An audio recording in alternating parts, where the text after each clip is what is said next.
أهلا بيكم في حلقة جديدة من رحلة النجاح مع الكوتش أماني.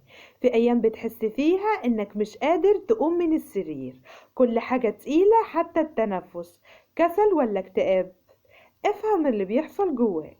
الكسل مش دايما كسل، ممكن يكون إحباط، ممكن يكون خوف، ممكن يكون اكتئاب، ممكن يكون عقلك بيحاول يهرب من وجع أو ضغط. ابدأ بحاجات بسيطة جدا وسهلة جدا. قوم من السرير، اغسل وشك، افتح الشباك، اشرب كوباية مية، صلي وتأمل، امشي 10 دقايق، اسمع موسيقى هادية بتحبها، اكتب اللي حاسس بيه. غير صوتك الداخلي، صوتك الداخلي مهم جدا.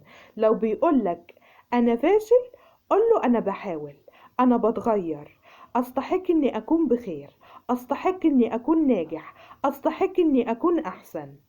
ابدأ من النهاردة بخطوة واحدة بس، بسيطة جدا، هتغير مزاجك وحياتك ومودك وأسلوب حياتك كلها هيتغير.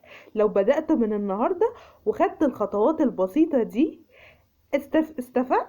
اعمل لايك واشترك في القناة الآن للمزيد من تحقيق واستفادة في فيديوهات اللي جاية. إلى اللقاء في الحلقة القادمة.